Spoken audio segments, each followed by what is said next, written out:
Hello everyone, it's Julie from Camelia Crafts Designs. Welcome and welcome back. I'm here today with another quick little Saturday project, and it's these cute little books. How cute are they? I'm calling them mini junk journals, mini notebooks. Call them what you want. They don't alter how cute they are. So these are made. I've made two books with 2.5 sheets of paper. Yeah, that can be A4 or letter size. I've not tried whether you can do them with 12 by 12. I reckon you could. They'd just come out a different size, wouldn't they? Quite obviously. So here we go. Right, this is one I've adapted from one I saw elsewhere. I don't like people who say this. I forgot where. I have forgot the name of the channel now. But to be quite honest, I did follow that one on the channel and it went slightly wrong. Because it was one of those tutorials, you know, where they do bits off camera? Yeah. So I had to figure out the bits that were missed out, and then I altered it anyway. So, but I will link. Right, get your one sheet of A4 or letter and fold it in half lengthways. Yeah. Try and be quite accurate with this. Although your book will just look more grungy and less perfect, which is not always a bad thing, is it? I like to get nice sharp creases because I like to tear mine. Now I'm going to fold that one down and I'm going to sharpen those creases again. If you're going to cut with scissors, your creases don't need to be that sharp. Just make them sharp enough so that you can follow the line and cut. Yeah, I can't cut straight to save my life. Also, this is going to be a junk journal, so I'm quite happy to tear mine. So basically it's now 4 strips. You won't see it all while I tear, so get tearing. Now I'm using different paper to what I had my first one out of, so if this don't tear straight, you may see a grown woman cry. Oh, it's doing okay. Because I'm too lazy to tea dye any paper at the minute, I'm using some of this that were kindly gifted to me by Jane. I have bought this before from Amazon, and it is on my Amazon storefront. It's the vintage paper. Yeah, it's vintage paper. I don't know if it's available in the US. I'm saying it is on my UK storefront. Don't know. I've not even looked, but I will look before this video comes up. And if it's available to you lovely ladies in the US, I will link it. Right. Let's tear that. If this tearing were to go horribly wrong, you could just mend it with a bit of washi tape, which is my plan. So I won't really cry. I'll just get mending. Right, next thing. You'll need 2 pieces per book. You can make one big fat chunky book with all 4, but I didn't like it. So I changed it. You don't like it, change it. That is a good life lesson, that, isn't it? If you don't like something about your life, change it. Right, so I'll just keep folding that in on itself to make creases. Doesn't really matter which way creases go at this point. We may alter them.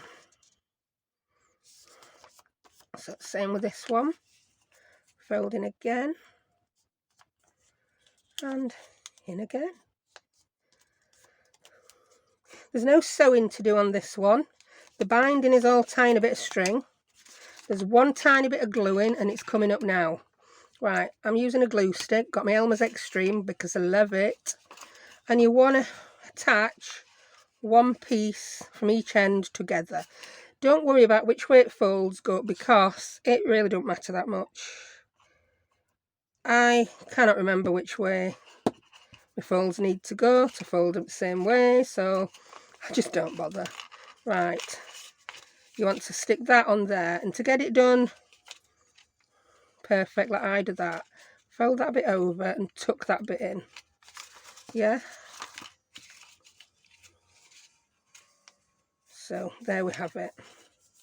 So now we have one long piece of paper. I've got a bit of glue there, be right. So start from any end you want and just concertina it. Yeah, can you see what I meant about some of the folds will end up getting altered so they go the opposite way? It don't matter. Some are the same, some are opposite. Because we're concertina in this time. That's the one what can be tricky. Make sure you fold it. There we go. So can you see what I've done there? I'll show it you now from the top. It's just one. Whee! Yeah. Now, there's something that we missed out of that other video. You're going to have to cut one of these off, because it won't work unless you cut one off. So just cut one off. You've got a spare little bit there. You could make a label. You could do anything with that piece. Just cut it off. You've gone. Don't matter if it's not too straight either, because we ain't going to see it. Right, put that to one side. As you can see, I'm just making the one for you. Now, you want some more A4 paper. You can use A4 paper in any pattern you want for this. What I've done is I've dug out some of my existing digital prints, because I can't print any new ones till my new printer gets set up.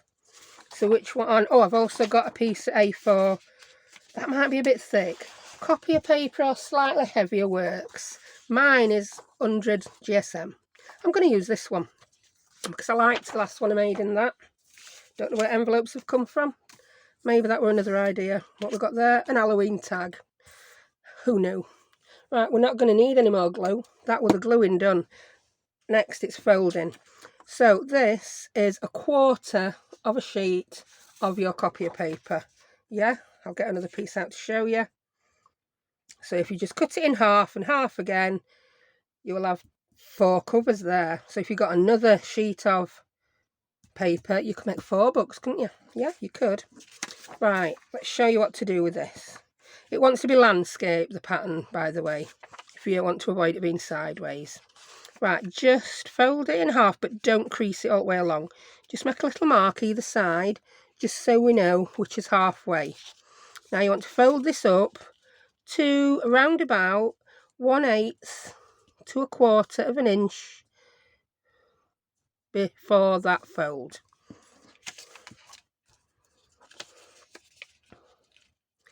Yeah, the smaller the amount of room you leave, the shorter your book will be. The bigger, the taller your book will be. So if I show you that now, that's my inside pages, that's my cover. You see what I mean? If you want a bigger cover with more overlap, don't fold it quite so near that line. Right, now get your pages. Oh no, first fold this in half. Let's just make this crease nice and sharp. We do like a sharp crease. Now fold that in half and grab these, which are going to be your pages, and pop them in the middle of your book. That's going to be your spine. Yeah, when you're happy with it, fold that front bit back, fold a few of your pages back, and fold that bit over there. Yeah. Now you can take that out.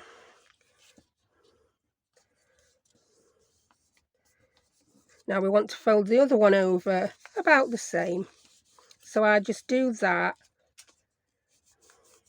Yeah, that tells me where to fold it to make my book the same. My leaves, my covers, my whatever they're called. Now sometimes you might need to come in and just twiddle that bit down a bit, because when you're doing all these folds, sometimes your paper wants to buckle. That's better. That looks neat. Now, grab your book block, have it with the single sheet facing up, pop that single sheet inside there. It's like putting a book in a book jacket. There you go, and then do the exact same thing. We've got a bit of fluff there. The exact same thing with that size. There you go, that side. Now this is where the other tutorial ended. There you go, you've got a book. But it's going to fall apart, isn't it? Well, I think it is. So this is the extra bit I've done. I've got some twine. I was messing about trying to find a closure. This is some 2-ply, quite fine jute twine. I open my book in the middle, so I've got 3 of the pages on either side, and I've put twine up the middle. This is where a small child or a heavy object will come in handy. I don't have a small child at the moment, so I'm going to use a heavy object. I'm going to use one of my paper punches just to hold that down. You want about 12 to 18 inches of twine altogether. Yeah, you can use it straight from hank if you're good, but I'm not. Not that good. I'd gain a tangle. So now I'll turn it that way so you can see how I'm tying it. I'm just tying it in a knot. Well, a double knot. And I want that knot to come halfway down there. So again, small child would come in handy to put the finger on there for you. So that's 1 knot.